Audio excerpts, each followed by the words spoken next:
Pwede bang i-high five mo muna yung katabi mo? Sabihin mo sa kanya, how are you? Mas lalo kang gumaganda, gumagwapo by the grace of God. Amen? Sino ditong masaya siya ngayong araw na to? Sinong na-bless sa worship natin? Amen? Tayo po muna yung manalangin. Lord, we thank you because today, alam namin, meron kang mensahe sa aming mga buhay. At Lord, patuloy kang magsalita sa iyong mga salita na talagang nagpipierce ng aming mga puso. Lord, inyo pong i-reveal yung kalooban nyo sa aming buhay. Buksan nyo po ito. Holy Spirit, we are welcoming you in our lives. In Jesus' name. Amen and amen. So, alam niyo po, if this is your first time, ako po pala si Pastor Jace and welcome kayo sa Regions of God's Glory Global Harvest Church. Ngayon pong araw na ito ay special day dahil mamaya meron pong dedicate ng mga workers natin. Sino yung mga workers dito ngayon na nag-apply? Okay?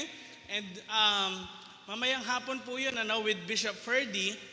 But today ako po ngayon yung nasa morning. And I believe merong message sa atin si Lord dahil ang ganda po ng theme natin for the month of February dahil tinatawag man itong Love Month sa mundo. Pero ito pong Building Life Together na theme natin is all about unity ng church natin. And ito rin po yung magi-start sa atin na ituring natin yung bawat mga umaattend sa church as a family. Come on, can we say family? Okay? Now, this is your time ngayon. Kung meron kang anak na iiwan mo sa bahay, wag mo na iwan sa bahay. Dalhin mo na sa church. No? Kasi yung bahay mo, protektado yun ni Lord. Protektodo actually. Because if we trust in the Lord, amen, lahat ng pag-aari rin naman natin, aalagaan niya, iingatan niya. Amen. Now, alam niyo po, ang bawat isa sa atin is a relational being. Matagal po yung sinasabi ni Bishop for the past few weeks. Lahat po tayo, natural sa atin, yung makipagrelasyon sa kapwa. Either kaibigan mo, asawa mo, di ba? Or even schoolmates mo, kahit mga katrabaho mo. Napaka-natural sa atin yung pakikipagrelasyon sa kapwa. Walang school na major in relationship, walang course sa school na BS, di ba parang ganun, BS relationship, major in cheating, ganun ba? Hindi, walang ganun, di ba? O kaya wala rin naman na major in faithfulness na ganun. Alam niyo po, ang relationship is very natural sa tao dahil we are created by a relational God. Hindi po tayo ginawang hayop ng Diyos. No? Iba po yung level natin sa hayop. Hindi ko po alam kung napapanood nyo na po ito or nakita nyo na rin with one of my sermons. Ito pong praying mantis, napanood ko po ito nung nag-fasting tayo. No? Kasi nakalagay dun sa fasting natin, tignan daw yung creatures ni God and how great God is sa mga nilikha niya. So, itong praying mantis, alam niyo po, isa po itong klase ng insect na kung saan, kung sino yung asawa niya, kakainin niya ng buhay. Okay? Ganun siya. No? So, kung makikita natin, kapag tao yun, ano mangyayari? Cannibal ka, di ba? Ganun eh. O kaya, imposible yun na gawin natin sa kapwa natin. Meron naman pong din nakita akong honey badger. Itong klaseng ng hayop na ito, parang bear, Pero nakita ko po siya na kumalaban sa 6 na leon. Ganon siya katindi, Kaya niyang humarap sa 6 na leon dahil siya po yung klase ng hayop na kung saan lahat inaaway niya. Kahit yung kauri niya, kaaway niya. Ganyan siya, kalupit. At itong honey badger na to, hindi siya sumasama sa pack ng mga hayop. Kumbaga, di ba meron mga pack of wolves? Pag wolf, hindi nag-iisa, marami sila, di ba? pag lion, meron siyang mga kasama rin ng mga lion. Etong honey badger, iba. Mag-isa lang siya.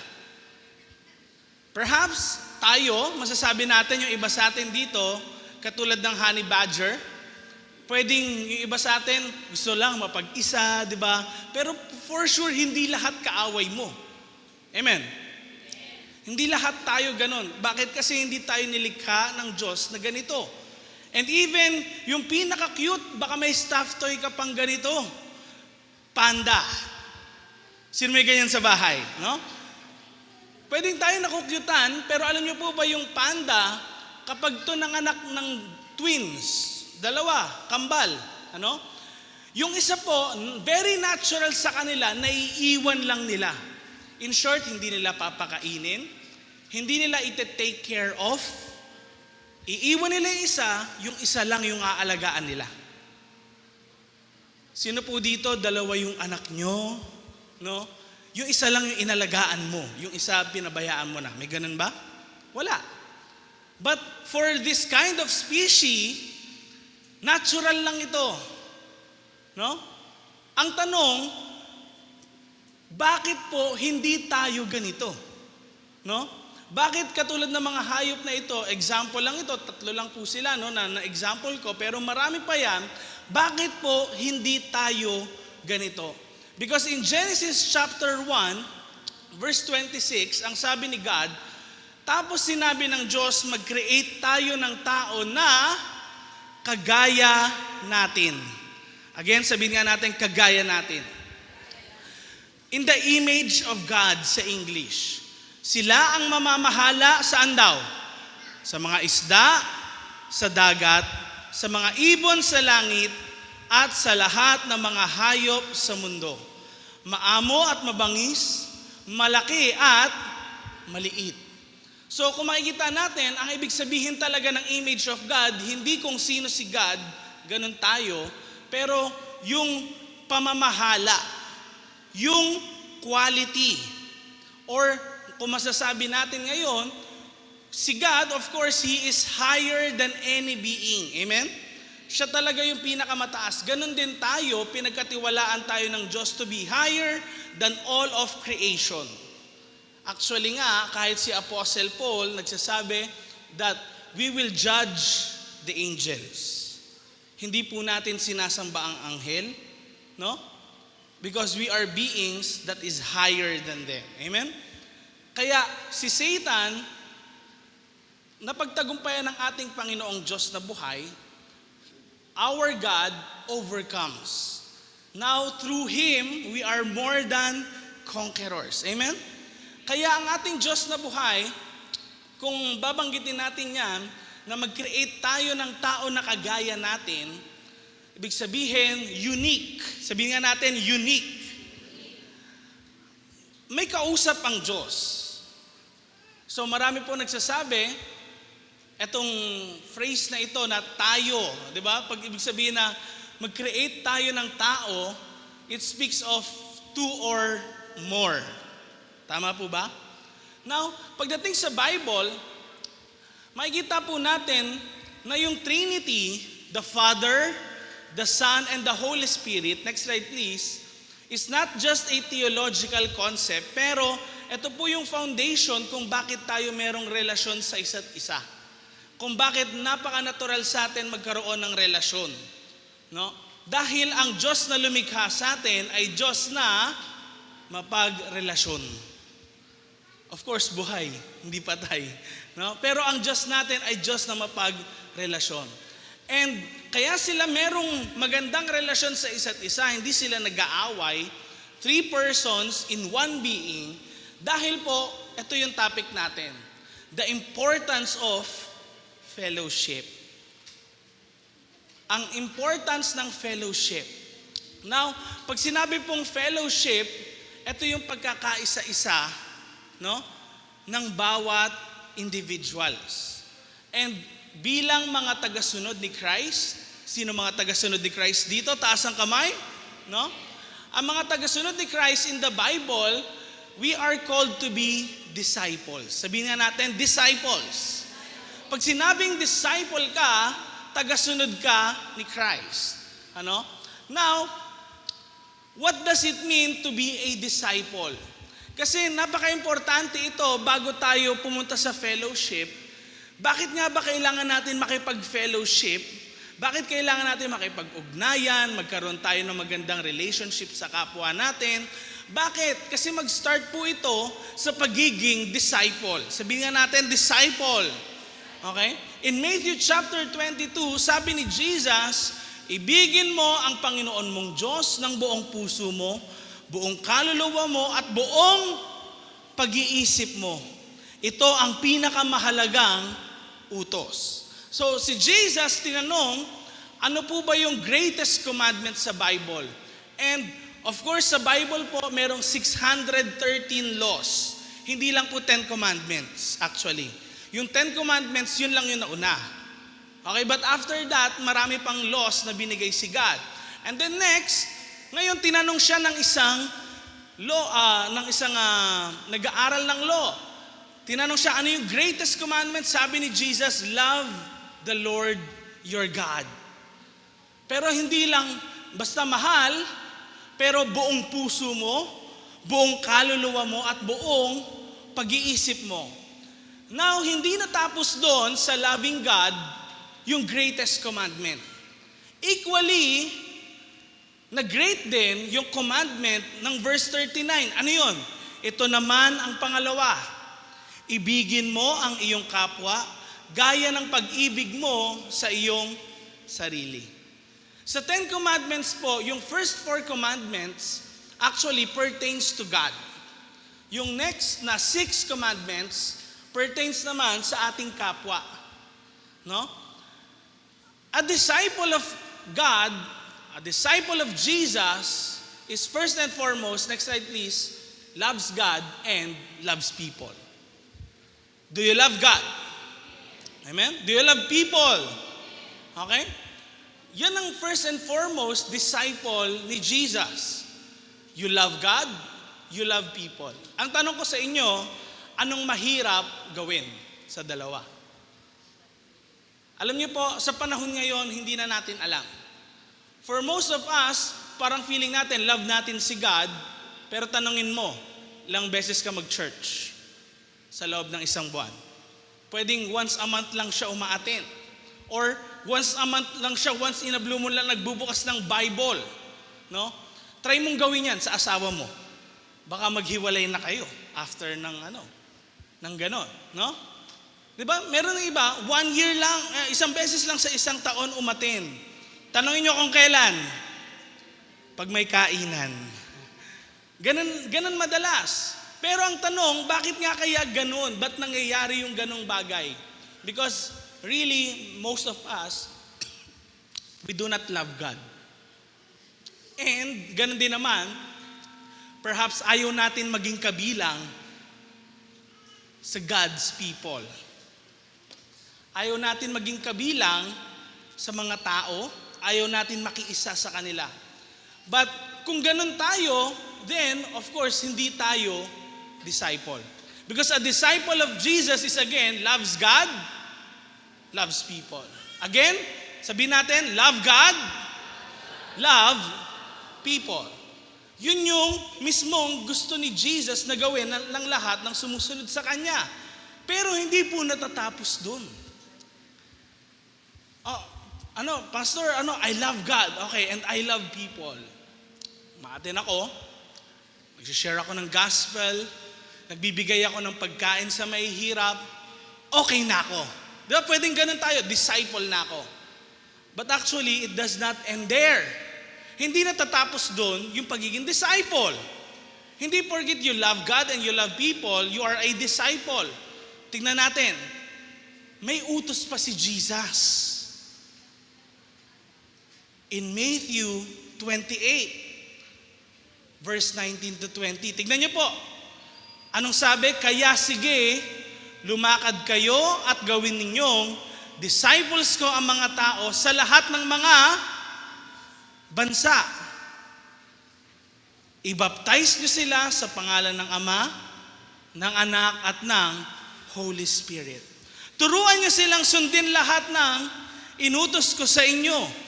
Tandaan nyo, kasama nyo ako palagi hanggang sa katapusan ng panahon. Now, tignan nyo po sa lahat ng mga disciples ni Jesus, hindi lang pala about loving God and loving people ang pagiging disciple. Hindi nagtatapos doon. Bakit? Kailangan may sumunod sa iyo. Amen. Kailangan merong tao na magdadala kung ano yung ginagawa mo. May susunod sa yapak na ginagawa mo. Kung kinokopya mo si Christ, you imitate Christ. Ganon din naman, yung next in line sa iyo, kailangan i-imitate niya rin si Christ. And si Christ, what did Christ did? Of course, He loves the Father. He loves everyone. Pero, He makes disciples. Kaya siya kumuha ng 12 apostles. And bukod doon, merong sinasabi sa ibang manuscripts outside of the Bible na meron daw si Jesus 72 disciples. Kaya huwag kayong magtaka kung bakit sa upper room, Acts chapter 2, ano nangyari? Nabaptize ilan? 120 na tagasunod ni Jesus. Saan galing yung 120? Kasi si Jesus, marami siyang disciples. Pero dun sa disciples, meron siyang 12 apostles. Kaya kung makikita natin, a disciple is all about loving God, loving people, and then gumagawa ng disciple. Hindi pwedeng loving God and loving people na lang ako. O kaya, making disciples na lang ako, wala na yung loving God, loving people. Kailangan parehas yan. Amen. Kasi kapag sinabi nating disciple tayo ni God, hindi pwedeng mamimili ka. Ay, ito na lang yung utos na lang ni God, and then yung ito, wag na to. Ay, hindi ko kaya to. No, anong sabi? Love God, love people, make disciples. Again, ang isang disciple ay tagasunod ni Christ. Pag sinabing disciple, again, ano yun? Tagasunod ni Christ. So, kapag tagasunod ka ni Christ, you follow everything. Amen. Sinusunod mo lahat. You love God, you love people, and then you make disciples. Now, of course, bilang disciple ni Jesus, hindi lang tayo basta, okay, disciple na ako, I love God, mahal ko yung kapwa ko, pero sa totoo lang, kailangan natin din na kung saan makipagsama-sama dun sa mga mananampalataya rin na tumanggap kay Jesus. We gather as disciples of Jesus. Ang mga disciples ni Jesus, nag-gather din. Pero dumadating din yung time na kung saan umaalis sila, nagkakanya-kanya sila, hindi dahil sa meron silang away, pero dahil kailangan ipangaral ang salita ng Diyos. Amen?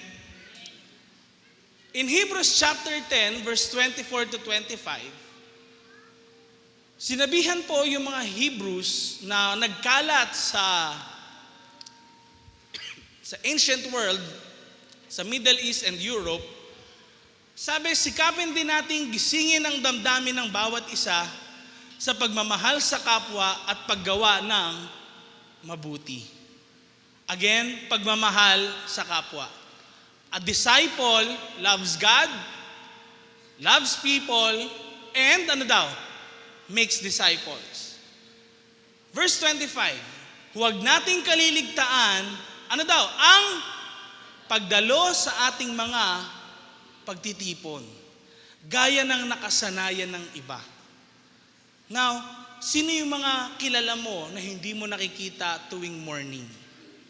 Or kahit afternoon? Pagtanong mo sa nag-attendance natin, hindi, umaattend pa ba si ganyan kahit sa afternoon? Ay, hindi na. Okay, ano gagawin mo? Ay, hayaan ko na lang siya kasi kanya naman yan eh. But do you love God?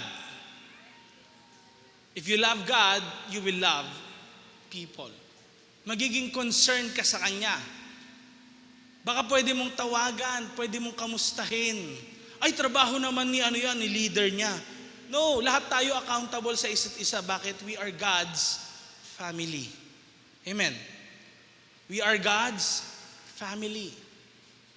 Now, of course, family starts, hindi yung mauna na hintayin mo muna yung iba magmahal sa'yo bago ka magmahal. That's not what love is. Ang love is kahit hindi ka kinakamusta, ikaw na yung mag-i-initiate. Amen. Ikaw na yung pupunta. Ikaw na yung tatawag. Ikaw na yung mangamusta. Ikaw na yung tutulong sa kanya. Now, ganito po pala yung unang mga believers din. Some of them, ayaw nilang makisama sa mga pagtitipon, pero hinihikayat na makisama sila. Dahil sa pamamagitan nito, napapalakas yung loob ng isa't isa at nade-develop yung loving God and loving people. Alam niyo po sa church, sa totoo lang, walang perfect church. Wala pong perpektong simbahan. Kahit saan man kayo lumipat o ano man yung church natin nanyo, wala pong perpektong simbahan. And some people, ayaw na nilang umattend sa church kasi sabi nila, mas na-hurt sila sa loob ng church kesa sa labas. May mga ganun po talagang tao. And we recognize that. Pero kailangan din natin maintindihan na sa loob ng church ay maraming mga taong kailangang or nasa process ng discipleship. Putting life into order. Marami sa atin, hindi talaga natin kayang mahalin yung kapwa natin. Lalo na yung mga hindi kaibig-ibig, yung mga chinismis ka pa, yung mga hindi nagbabayad ng utang, at yung marami pang mga ibang klase na mga issues sa loob ng church. Hindi mawawala yung issue. Hindi mawawala yung issue. Kahit sa ang church, kahit saan mang samahan. Pero kaya meron nun para ma-develop sa atin din yung loving people. Again, yung challenge is this. The challenge is this, mga kapatid. Hindi yung ma-mold tayo na kaya natin mahal yung kapwa natin dahil mabuti sila sa atin. Ang challenge ay, hindi ka mahal ng tao pero mamahalin mo. Yun yung challenge. That is why, first and foremost, nade-develop yun sa church. Because kahit anong mangyari, wala kang ibang sasamahan. Yung mga believers din. Or else, babalik ka sa dati mong buhay, ma-impluwensyahan ka na naman ng hindi magagandang mga bagay sa labas. In Acts chapter 2, makikita po natin kung paano mamuhay yung mga believers nung unang panahon. Acts chapter 2 verse 42, sabay-sabay nating basahin. 1, 2, 3, go. Inilaan nila ang kanilang mga sarili upang matuto sa turo ng mga apostol, magsama-sama bilang magkakapatid, magsalo-salo sa pagkain ng tinapay at manalangin. So meron mga ilang bagay dito na binanggit. Ano daw? Matuto sa turo ng mga apostol. Magsasama-sama tayo para makinig ng salita ng Diyos. Makinig ng mga turo. Magsama-sama bilang, ano daw? Magkakapatid. Paano ba natin masasabing magkakapatid yung turingan natin sa isa't isa? Of course, alam natin, hindi tayo related sa isa't isa. Pero paano magiging turingan natin magkakapatid? Kapag ba halimbawa, sa bahay nyo, dumating yung kapatid mo, galing trabaho, anong sasabihin mo? Kumain ka na ba, kuya? Come on. Di ba? Pag magkakapatid, anong ibig sabihin nun? Kailangan ba magpapaalam pa ako na kailangan may bayad lahat ng ginagawa ko para sa'yo? Ganun ba? Ay, tinulungan kita, may bayad yan, 50 pesos. Ganun ba? Lahat ng pagtulong natin, may bayad ba yon? O bilang kapatid, sige sa'yo na yon. Pag nagkasakit yung kapatid natin, ano nangyayari? Tas alam nyong walang pera, ano nangyayari? Tayo pa bumibili ng gamot, nagbibigay tayo para sa kanya, nagko-contribute tayo. Di ba ganun nangyayari sa magkakapatid? Tulungan. Pero ganun kaya yung Filipino mindset? Or meron tayong mindset na hilahan pababa? Now, yung mindset as a Christian, baliktad. Hilahan pataas.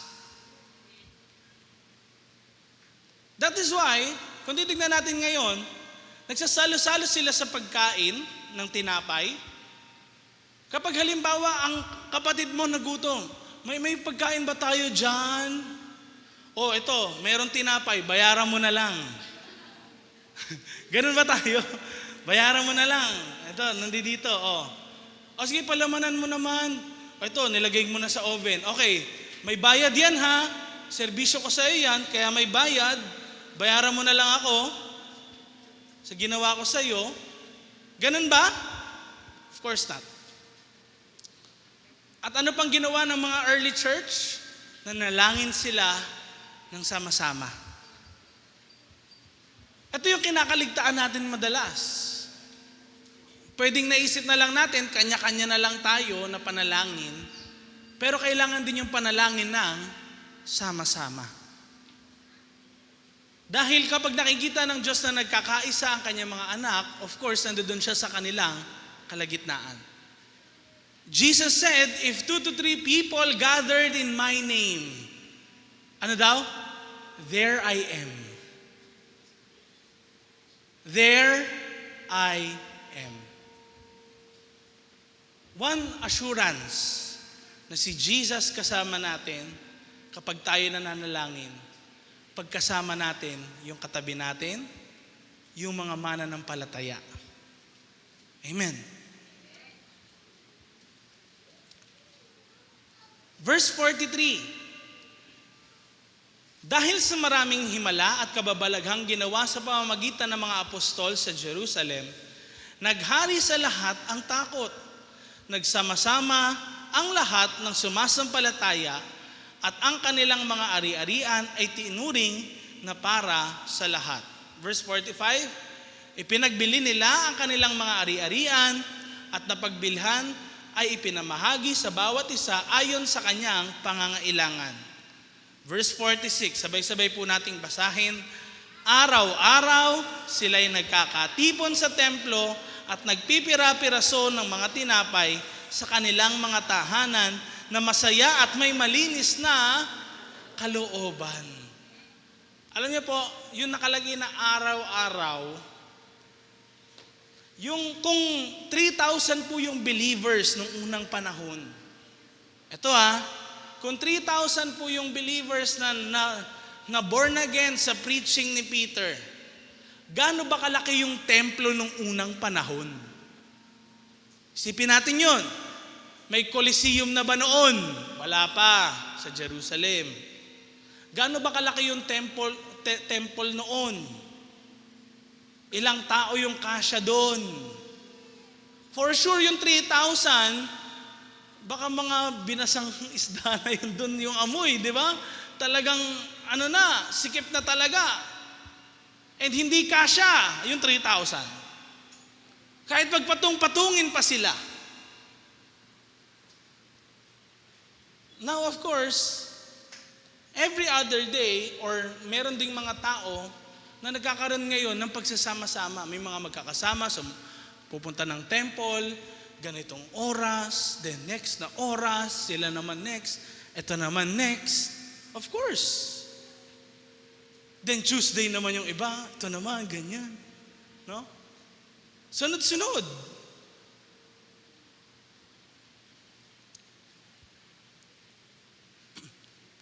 Kumakain ng sama-sama sa mga tahanan nila. Masaya at may malinis na kalooban. Hindi ko alam kung tayo, kapag nagpapakain, masaya ba? O ano ba yan? nabawasan na naman yung ano. Diba? Yung ref namin, nabawasan na naman. Ganon kaya tayo? Or masaya tayo na nagpapapasok ng mga believers sa tahanan din natin? Or yung parang, ay, naku, ang dumi ng bahay, hindi maayos, ganyan, hindi presentable. Alam niyo po, yung bahay noong unang panahon, nakita ito ni na Bishop, ni na Pastora Isabel, yung bahay nila noon, malaki na ho yung mga bahay ngayon eh. Kanila nga ho noon, nandiyan na yung CR, katabi nung higaan, lutuan, nandiyan lang din. Halos maliit lang ho. Malaki pa tong stage na to. Ganito lang ho yun ho. Mga bahay noon, ganyan lang kalaki yun. Huwag natin isipin ho na nag-gather sila na maganda yung mga tinitirhan nila. Na malamansyon, tas maluwag, ganyan, may sala pa.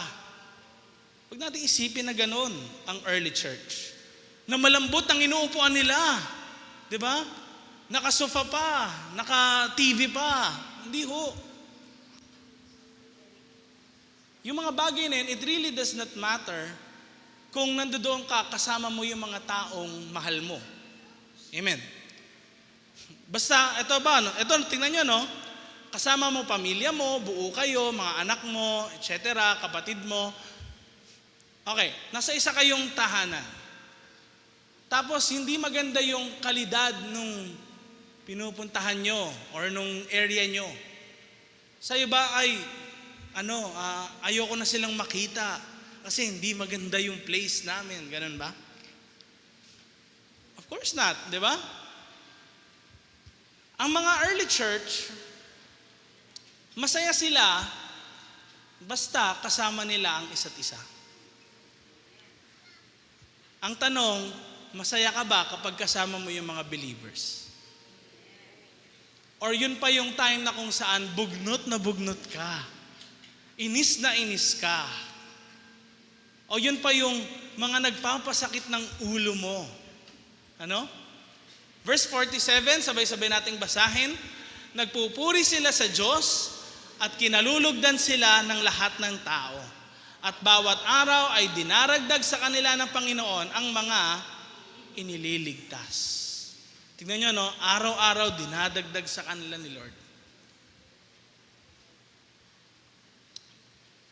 Paanong araw-araw nga dinadagdag sa kanila ni Lord?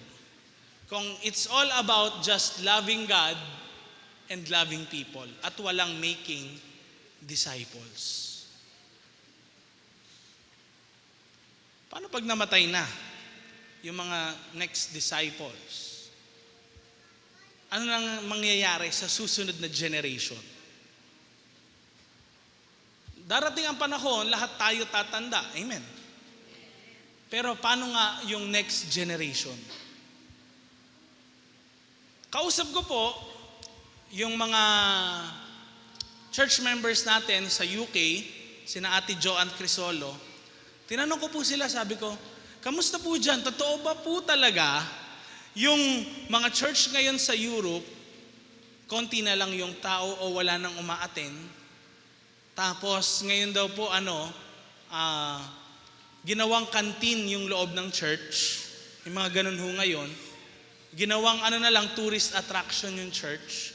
Tinanong ko po sila, no? Sabi nila, opo pastor, totoo po yun. Pumunta nga po kami sa lahat ng mga churches po. Ganun na ngayon. Bakit? Ano nangyari? Bakit wala nang sumunod na generation? Baka naging kontento na lang tayo sa loving God and loving people. Pero ayaw natin mag-make disciples. Yung making disciples, it involves fellowship with others. Amen? Kasi pagtuturo yun eh. Paggabay yun. Discipleship is, of course, putting life into order, pero with the believers din. Si Jesus, paano nag-disciple? Anong ginagawa niya? Kasama niya yung 12.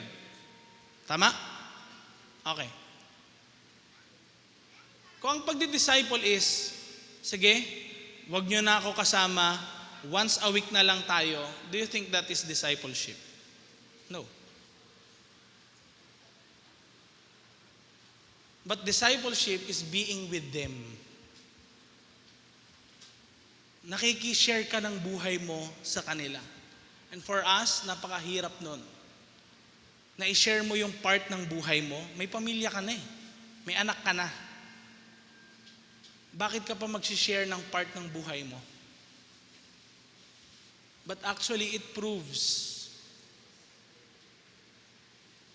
that you are a disciple. Kung mahal mo rin yung next generation.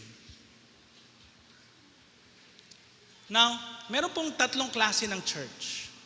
Una, yung tinatawag na universal church. Pag sinabing universal church, ito po yung followers ni Jesus, disciples ni Jesus sa buong mundo.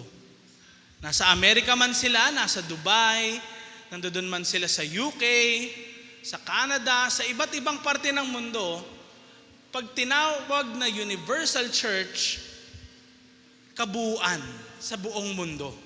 Mga mananampalataya ng Diyos.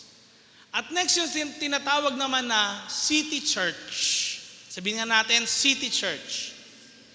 Ito yung followers ni Jesus na nandoon sa isang region or sa isang city. No? Kabuuan ng isang city, ganyan.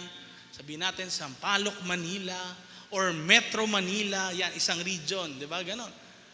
NCR. Kaya dito sa church natin, may mga umaaten na taga Makati, taga Tondo, di ba? May mga umaaten taga Antipolo, taga kung saan-saan man na lugar, pero nag-gather tayo sa isang lugar. So again, universal church, and then next, city church. Yung city church, example, itong church natin. Ito yun. City church po ito. And then, yung pangatlo po ay tinatawag na simple church. Come on, sabihin nga natin, simple church. Ito po yung followers ni Jesus na made up of small groups. Pwedeng nagmi-meet sila sa tahanan, no? Ito po yun. Kaya yung daily na nag-gather sila sa mga bahay, paano nga sila makakapag-gather? 3,000 po yung believers. Sa isang bahay pa ba yun kung 3,000 yung kasya doon? Di ba? Bahay pa ba yun? I don't think so. So, paano ginagawa nila? Anong meron sa simple church? Sila ay nag-gather sa isang lugar, maliit, konti nga lang sila, 3 or more.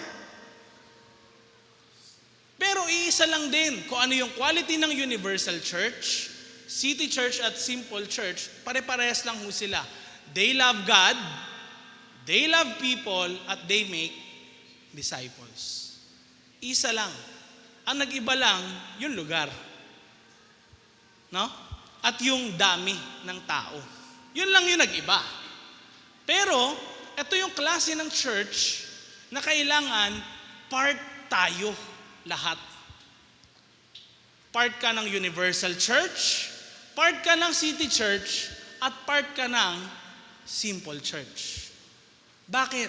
Anong meron po sa simple church? Bakit kailangan maging part ako ng simple church? Una po, dahil kailangan natin ng encouragement. At saka kailangan natin meron tayong accountability or pananagutan sa isa't isa. Kapag sinabi hong pamilya tayo ng Panginoong Diyos, lagi meron tayong responsibilidad, meron tayong pananagutan sa isa't isa.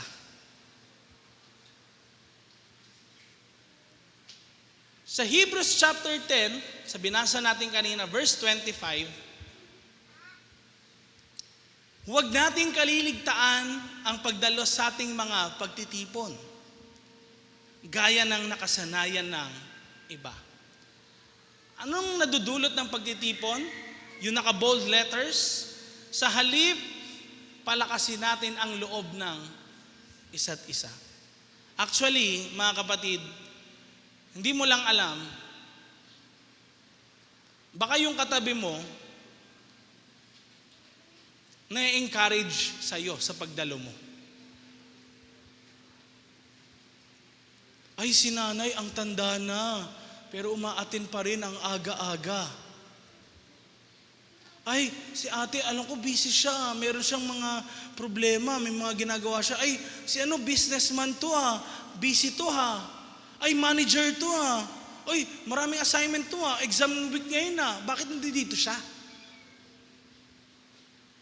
Ba't hindi siya gumigive up? We encourage one another just by existing actually. Pero more than that, sa mga encouragement na mabibigay natin sa isa't isa. Amen? In this church, merong mga testimonies, di ba? Merong mga nagsasabi ng encouragements. Kailangan po natin yun sa ating buhay. Dahil ano yung sabi? Tignan niyo po. Malapit na ang araw ng Panginoon. Anong connection? Ito, tignan niyo Anong connection ng pag-gather ng papalakasan sa isa't isa dun sa araw ng Panginoon? Pag sinabi hong araw ng Panginoon, tumutukoy ito sa pagbabalik ng Diyos. At babalik ang Diyos hindi po para yakapin ang sanlibutan, kung hindi para i-judge ang lahat. Anong connection ngayon ng pagpapalakasan sa loob ng isa't isa? Anong connection nun? Kasi merong sa atin iba nangihina talaga spiritually. May nangihina na sa atin sa pananampalataya. And ang way natin para tayo mapalakas ng isa't isa is tayo magtulungan. Ang iba sa atin ayaw aminin na kung ano yung pinagdadaanan natin. Malayo na pala yung puso mo kay Lord. Tahimik ka lang dyan sa isang sulok. Wala ka mapagsabihan ng struggles mo sa buhay. Bibitaw ka na pala. Last mo na pala tong attend sa church. And wina-warningan sila, actually warning yun na malapit na ang araw ng Panginoon. In the last days,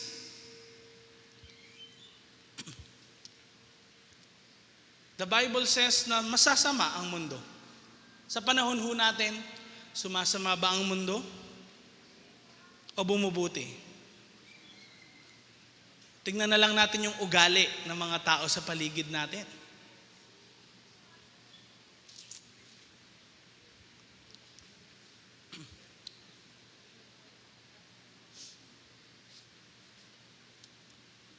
Now, sobrang mahal tayo ni Lord Skip natin yung 1 Thessalonians 5, verse 9. Sa 11 tayo. 1 Thessalonians 5 verse 11, dahil dito, palakasin nyo ang loob ng isa't isa at magtulungan kayo tulad ng ginagawa nyo ngayon. Now, alam niyo po yung context niyan, kapag binasa natin, ito po yung tumutukoy sa muling pagdating ni Jesus. Tumutukoy po yan sa muling pagdating ni Lord. Again, kung sa Hebrews, yung pagpapalakasan sa isa't isa connected sa pagdating ni Lord, sa 1 Thessalonians chapter 5, actually connected. Balikan nga natin. Sige. 1 Thessalonians 5, verse 9 and 10. Hindi tayo pinili ng Diyos upang bagsakan ng kanyang puot, kundi upang iligtas sa pamamagitan ng ating Panginoong Hesukristo. Verse 10, namatay siya para sa atin upang tayo mabuhay kasama niya. Maging buhay man tayo o patay na, sa kanyang muling pagparito, darating si Lord. And then, tingnan niyo yung next verse, again, verse 11. Anong sabi? Dahil dito. Dahil saan? Sa muling pagbabalik niya.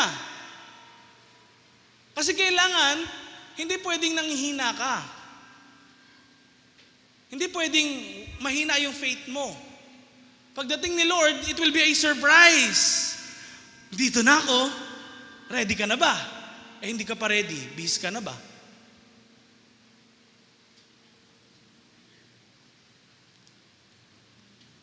Kaya, ang makakatulong sa atin, hindi yung nasa labas, kundi nasa loob. Amen. Yung nasa labas, tuturuan kanyang magbasa ng hindi magaganda na bagay. Yung nasa loob, tutulungan kanyang magbasa ng Bible.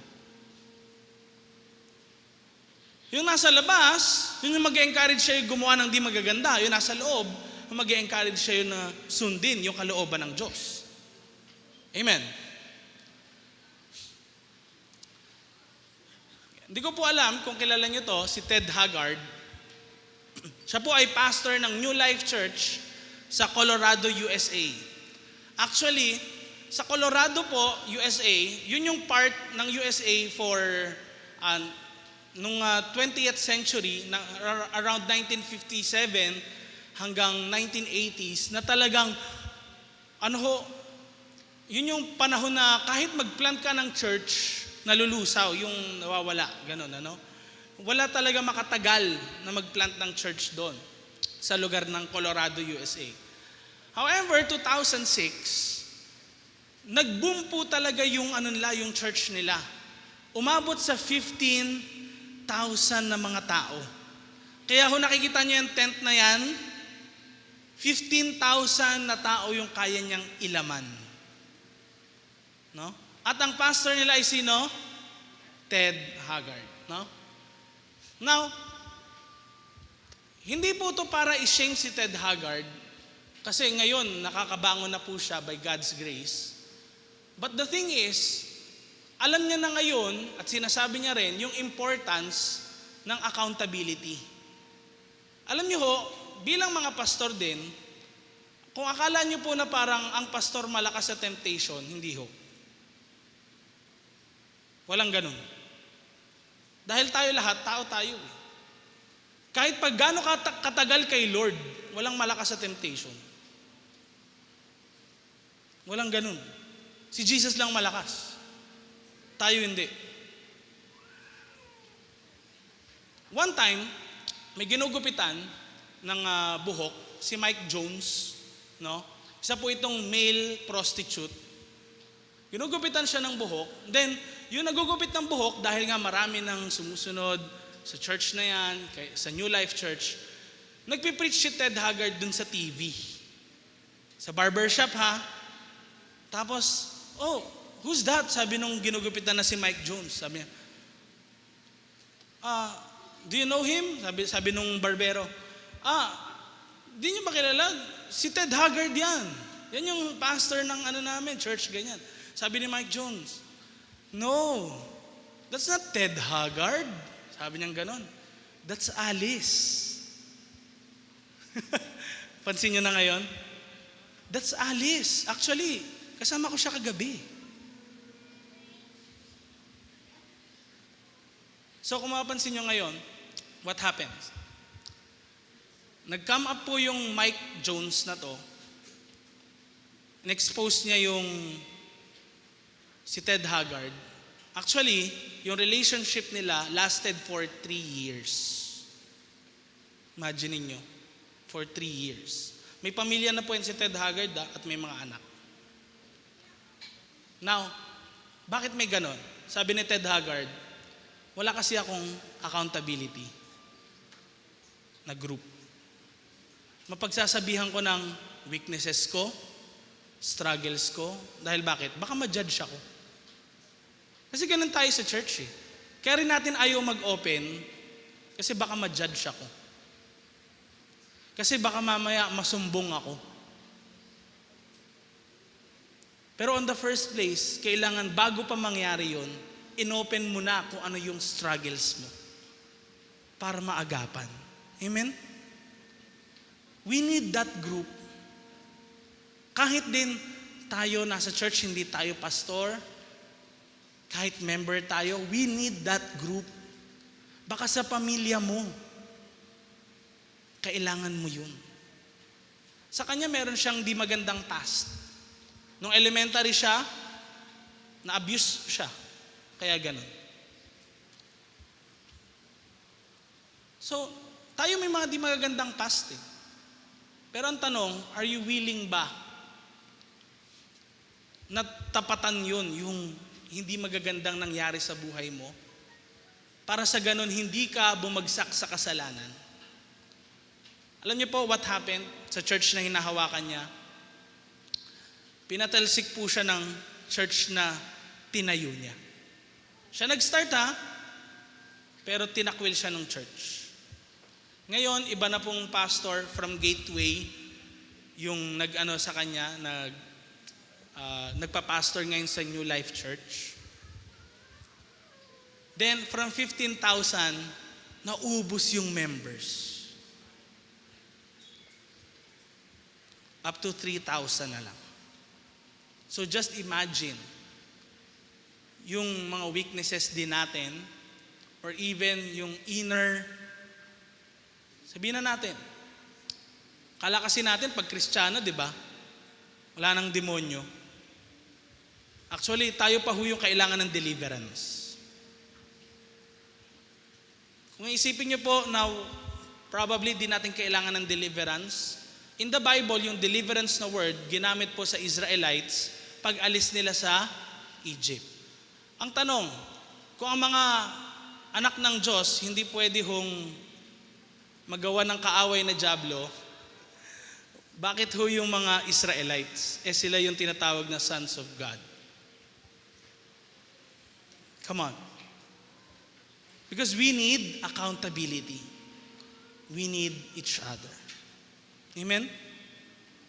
Amen? Number 2, bakit natin kailangan ng simple church? Kailangan natin lumago sa spiritual nating buhay. Dapat hindi tayo manatiling bata. Wala po yan sa tagal mo sa church. Wala yan sa ilang beses mong pagbabasa ng Bible. Kahit gaano mo pa ilang beses basahin yung Bible, nakapagtapos ka ng seminaryo, nakagraduate ka ng doctorate degree, or pwedeng maraming degree.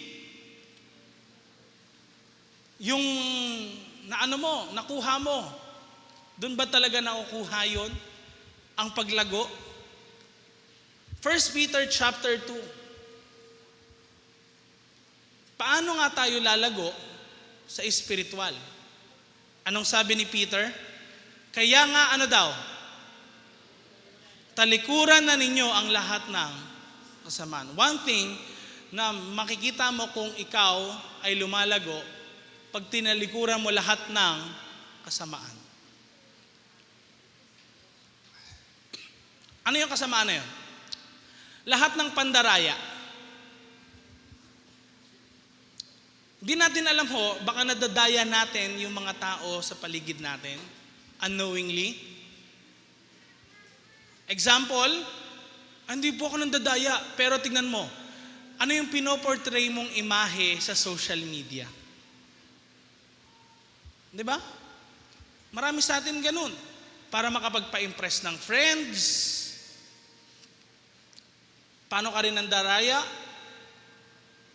Baka sinasabi ng Connect Group Leader, magbasa ka ng Bible.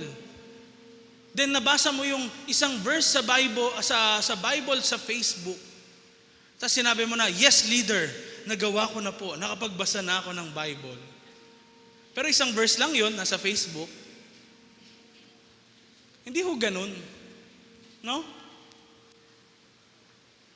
Alam natin yung ating buhay sa harap ng Panginoong Diyos na buhay.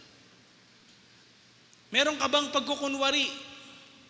Baka naglalagay tayo ng mask kapag kaharap natin yung iba't ibang tao. Pagkaharap si Bishop, ito, nakangiti, di ba? Tapos, hi Bishop, ganyan. Pero pagkaharap yung yung nanay mo, yung reaction mo.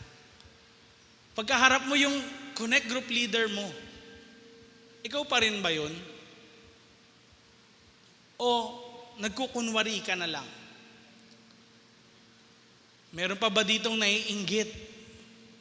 Buti pa yung pamilya niya, masarap na ang buhay. Ay, buti pa siya nakapunta dun sa sisiraan ko nga yun, chichismisan ko nga. Marami ho nagsasabi ngayon sa Pilipinas ho ito na survey Hindi daw sila na chismis sa labas ng church. Kung kailan pa sila nasa loob ng church, dun pa sila na chismis. Bakit kaya? No? Bakit may naninira ng puri ng iba? Kaya tignan nyo, sabi ni Peter, verse 2, gaya ng sanggol, kayo'y manabik sa dalisay na gatas na espiritual, upang ano daw? Lumago kayo. Again, sabihin natin, lumago kayo. Sabihin mo naman, lumago ako. No? Tungo sa kaligtasan.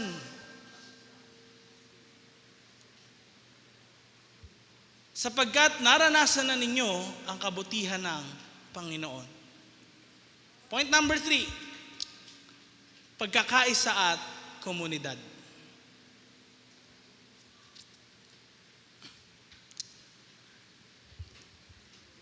Alam niyo ho, may mga church na ho talaga, totoo po pala yun, pagdating ng anniversary, doon nahati yung church. Yung mga nakapagkwento po sa amin na may mga church na nag-away. Alam niyo ho kung ano pinag-awayan? Tanungin niyo ako. Pagkain. Nahati yung church dahil sa pagkain ng anniversary. Sabi nung isa, gusto namin adobo. Sa kabila, gusto namin mechado. Nag-away yung nasa church. Yung mga ganun pala talaga nangyayari, no? Kailangan natin magkaisa. Kung meron pong plano yung church, sabayan natin, samahan natin. Kung may plano yung church na fasting, sumabay ka, makisama ka. Amen? Kung merong sinasabi na meron tayong activity, makisama ka, makiisa ka. Kapag halimbawa merong connect group yung church, makisama ka dun sa system ng church. Hindi, ayoko kasi ganito lang ako, gusto ko Gusto mo, gusto ni Lord. Again, gusto ni Lord magkaisa. Kung paano siya, ang Ama, ang Anak at ang Holy Spirit nagkakaisa, tayo rin dapat magkaisa. Kaya tinawag po ang Trinity na Tri-Unity. Trinity yun Bakit? Kasi nagkakaisa sila. Ganon din tayo bilang mga mananampalataya ng Diyos, kailangan magkaisa. Kailangan meron tayong community. Alam niyo po, si Pastor John Ortberg, next slide please, paki-forward na lang muna. Si Pastor John Ortberg, ay isang pastor na kung saan naimbitahan po siya sa isang church. Malayo yung church, di niya kasama asawa niya. Ito kaya ko pastor yung ina-example ko sa inyo para ipakita sa inyo na kung pastor nga nakakaranas ng temptation, how much more yung normal din na member sa church. Amen? So, ganito nangyari. Pagdating dun sa hotel, bago siya mag-preach, pinatira muna siya doon, tapos may pumasok nga daw na maid sa hotel. Nagdala ng pagkain. Yun pala, hindi lang pala, sa hotel pala na yun, hindi lang pala pagkain yung sineserve. So alam nyo na, sexual yun. So bilang pastor, syempre, anong kailangan mong gawin?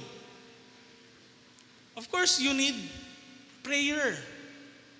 You need guidance pa rin.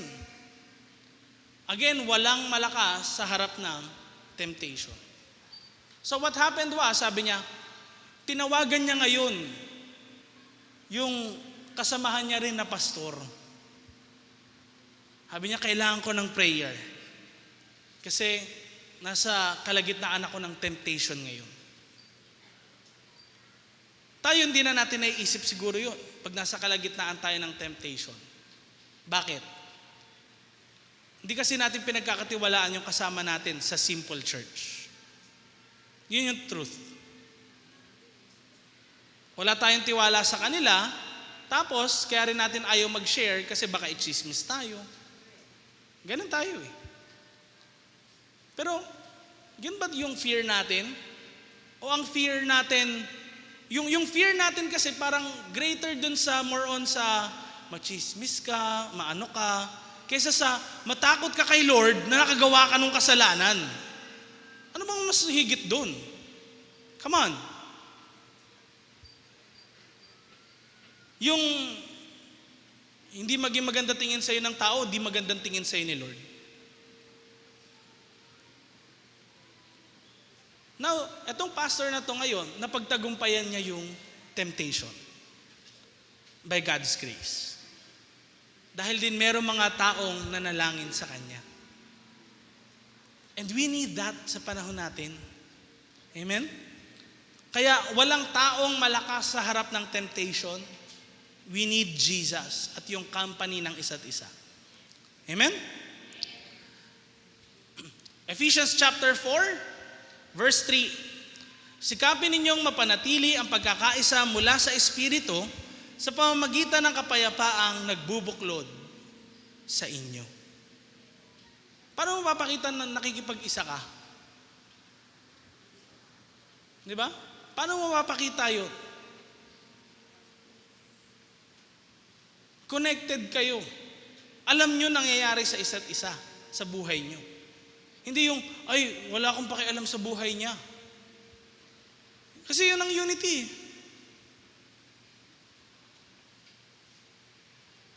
Pag may pinlano, alam ng iba. Amen. Pag may pinlano, nagkakaisa. Amen? Last but not the least, witness to the world. Kaya tayo nag-gather kasi kailangan mag-scatter tayo. Kailangan magkahiwa-hiwalay tayo. Huh? Akala ko po ba gather tayo? Hindi po, we gather actually to scatter. Ganon yung ginagawa ni Jesus. Ginather niya yung disciples, pero after 3 years, anong nangyari? Go and make disciples. At anong ginawa ng mga disciples? Nagkanya-kanya nga sila, pero nag-gather sila ng mga believers. At ano ba nangyari? Kaya mabilis yung growth ng early church, nag-scatter ulit sila. Pumunta na naman sila sa iba't ibang mga lugar para i-preach yung ginawa ni Jesus. Ginawa ng Diyos para sa atin. John chapter 3, verse 16, favorite verse ng marami sa atin, di ba? Anong sabi? Sobrang mahal ng Diyos ang mga tao sa mundo. Paano napakita yung sobrang pagmamahal na yon? Kaya binigay niya ang kaisa-isa niyang anak. Para hindi mapahamak ang lahat ng naniniwala sa Kanya, kundi magkaroon ng buhay na walang hanggan. Ganon yung klaseng pagmamahal pala ng Lord, kaya niyang ibigay lahat. Kaya sabi rin, di ba, how much more kung kaya niyang ibigay ang kanyang anak, how much more kaya niyang ibigay ang lahat ng hilingin natin sa Kanya. Now, we need people to know that. Kailangan malaman to ng mga tao. Kailangan ng mga tao malaman na meron nagmamahal sa kanila. Na ang Diyos nagbibigay ng second chances. Na ang Diyos nagpapatawad, na ang Diyos gusto makipagrelasyon sa kanila, na ang Diyos hindi malayo, pero malapit siya sa bawat isa sa atin. Kailangan malaman yun ng lahat. Pero ang tanong, sino magsasabi nun? Sila. Ganun ba? O ako? Again, 3 bagay para masabing disciple. You love God, you love people, at make disciples. 3 bagay. Again? 3 bagay yun. John chapter 13, verse 34. Isang bagong utos ang binibigay ko sa inyo ngayon. Anong sabi niya? Magmahalan kayo. Kung paano ko kayo minahal, gayon din naman, magmahalan kayo. Bakit daw? Kung kayo'y may pagmamahal sa isa't isa, ano daw? Makikilala ng lahat na ano daw? Okay, disciple ka ni Lord kapag meron kang pagmamahal. Ang tanong, totoo bang mahal mo yung kapwa mo? Opo, mahal ko. Anong ginagawa mo sa kanya? Ginagawa ko po ito, ganyan-ganyan. Okay, ang tanong, mahal mo yung next generation? Mahal mo ba yun? Yung Pilipinas sa 2050, mahal mo ba? O, wala na akong pakialam sa kanila kasi mamatay na rin naman ako, malapit na eh. Ganun ba? Love is boundless. Timeless. Ganun yung pagmamahal sa atin ni Lord. Imaginin po ninyo, si Peter, eto sino ba pong may mga asawa dito? Ganyan, no? O kaya may mga girlfriend, boyfriend dito, may best friend ka. Okay, paano kung dininay ka? Ay, hindi ko kaibigan yan. 3 beses. Ay, hindi ko asawa yan. Paano ko sabihin ganun? Come on. Si Jesus, binigay niya lahat sa mga disciples, For 3 years, kasama niya. Every day. Tapos, anong ginawa niya? Tinakwil niya ba si Peter? Hindi. Anong ginawa ni Jesus? Pinagkatiwalaan niya pa.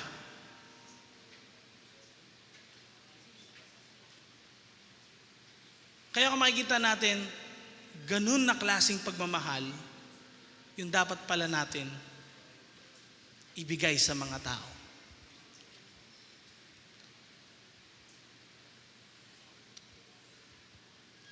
Ito pong verse na babasahin ko sa inyo ay sana pong matatak sa isipan ng bawat isa. Dahil dito po, actually, nakasilid din dito sa pagkakaintindi ng verse na ito kung paano natin iisipin, paano ba kumikilos ang dyablo sa mundo. Tingnan niyo po ang Matthew 24 verse 14. Sabay-sabay nating basahin. Ipapangaral sa buong sanlibutan ang magandang balitang ito tungkol sa kaharian ng Diyos, upang magsilbing patotoo sa lahat ng mga bansa at saka darating ang wakas. Take note yung mga naka-highlight po dito. Ipapangaral sa buong sanlibutan ang alin? Magandang balita sa kaharian ng Diyos. Then, pag naipangaral, ano daw? Darating ang wakas. So, kailangan maipangaral daw sa buong sanlibutan. Okay?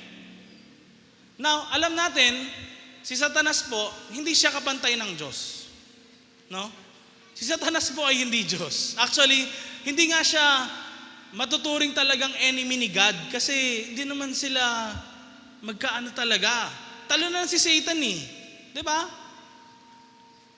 Pero alam niyo po, habang inaaral ko rin to, sabi ko, kung ilalagay ko sarili ko sa lugar ng demonyo, kasi para malaman natin paano siya nag-iisip at paano siya kumikilos sa panahon natin. Tignan niyo Okay. Kung ako si Satanas, alam kong talunan na ako, at darating yung wakas. Ano yung wakas? Judgment ni Lord. Okay? Anong gagawin ko para manalo ako? Ano yung manalo? Hindi po manalo na kung saan matalo ko si God kasi di ko naman siya matatalo. Manalo na kung saan hindi dumating yung wakas. Pansin nyo? Na hindi dumating yung wakas. Bakit? Paano mangyayari yun? Paano daw darating kasi yung wakas? Kailangan ipangaral muna yung magandang balita. So, anong gagawin ko? Kung ako si Satanas, sasabihin ko muna, yung Bible hindi totoo. Di ba? Punta ako sa school, sabihin ko sa teacher, oy, Ano yan? Ito yan. Myth lang yan. Di totoo yan. Tapos, sa church din, pupunta ako. Lalagay ako ng takot sa kanya. Ay, na-encourage siya. Sige, ito, hiya. Di ba?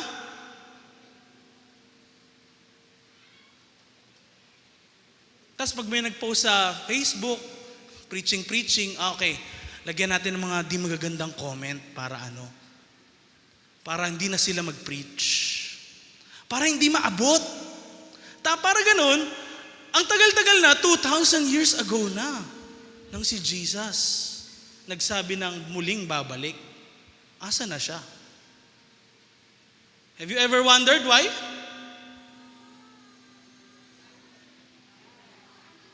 Kasi anong kailangan mangyari? Ipangaral sa buong sanlibutan. Ang alin? Magandang balita. Of course, mas expert pa sa atin si Satan pagdating sa Bible. Ang dami niyang verse na kinote kay Jesus eh. Ikaw, anong kabisado mong verse? John 3:16. Ganon, di ba? Ganon eh, di ba? Matthew 4:4. Yan yung kabisado mo. But the thing is, Satan knows the scripture. Satan knows na talunan siya. So ano gagawin niya? Para di mangyari yun. At tumagal ang panahon. Pansin nyo? Now, balikan mo buhay mo. Bakit nag-give up ka na sa pagko-connect group? Dati active na active ka. What did the devil do sa buhay mo? Pansin niyo yun? Bakit nahihiya ka na ngayon? Dati naman hindi. Bakit sobrang busy ka ngayon? Dati naman hindi.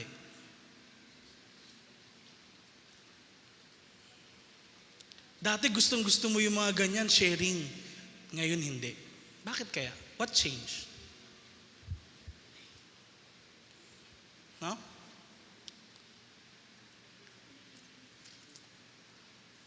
Again, ito po ang gusto ng dyablo.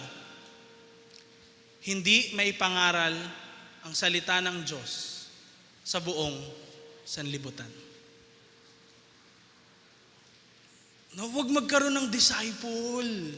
Yun yung gusto ni Satan. Makontento na lang tayo sa loob ng church, tas tayo na lang. Yun yung gusto ni Satan. Para yung next generation, hindi na kami kilala kay Lord. Para matagal pa yung nila. Pagdating ni Lord. Panalo ako. Yun yung isip ni Satan.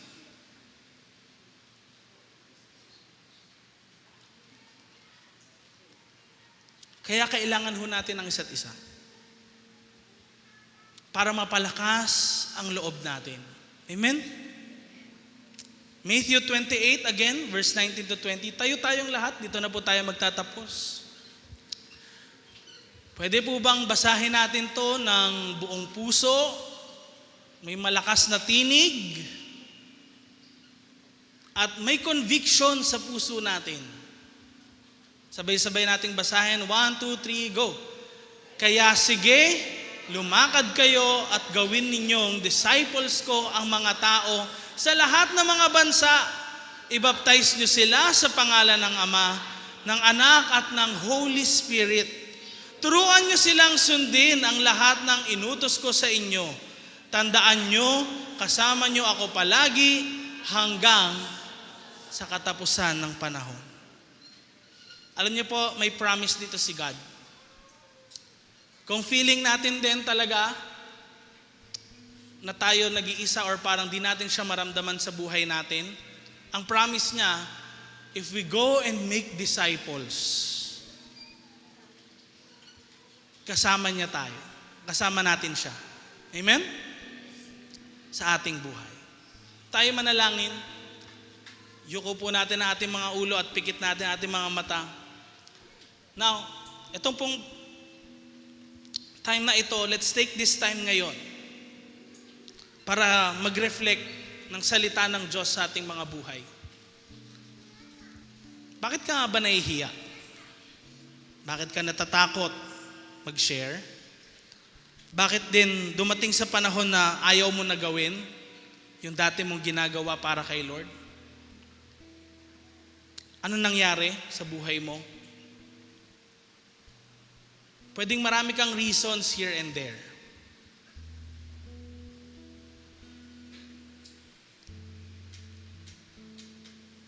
Pero isa lang yung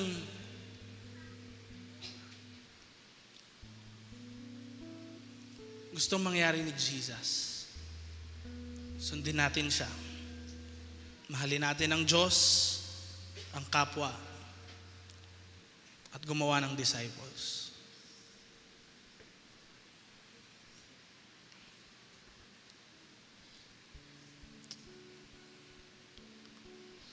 Lord, humihingi po kami ng tawad sa inyo sa pagkalimot namin, sa pagiging stagnant po namin. Humihingi po kami ng kapatawaran ninyo sa mga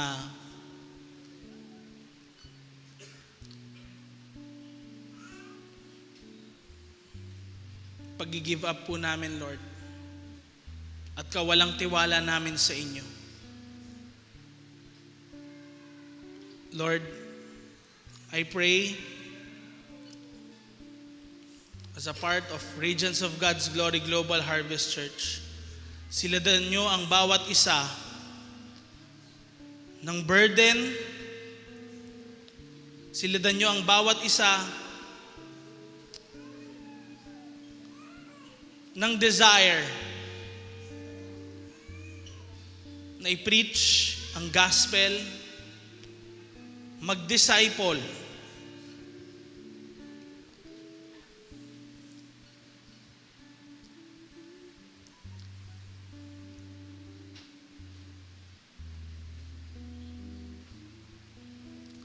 Lord, kung ano po yung puso nyo, ito yung maging puso namin. Kung ano, Panginoon, yung kagustuhan nyo, ito yung maging gusto namin. Kung ano yung kalooban nyo po, ito yung gawin namin. Kaya nagkakaisa po kami, Panginoon, sa mga oras na ito. Tinataas namin ang aming mga kamay sa inyo as a sign of our surrender. Lord, change our lives, change our hearts. Change nyo po yung aming pag-iisip din, Lord. Any attacks of the enemy na nagtagumpay, Lord, we're pulling down these strongholds.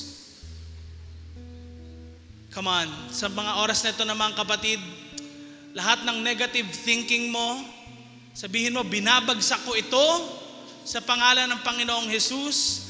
Anumang takot na ngayon nasa akin, binabagsak ko to sa pangalan ng Panginoong Jesus. Anumang anxiety or worry sa aking buhay, binabagsak ko to sa pangalan ni Jesus. Come on, say that. In Jesus' name, there is something happening. Yes, Lord. Thank you, Lord Jesus. And Lord, we thank you because truly, may ginagawa ka sa aming buhay. Salamat, Panginoon, sa iyong salita na ngayon po nag-encourage sa amin to truly reach the people of this world. Heavenly Father, we thank you and we bless you. In Jesus' name, amen and amen. Come on, can we give Jesus the best clap? Come on, mas may lalakas pa dyan para kay Jesus. Amen. So, we would like to welcome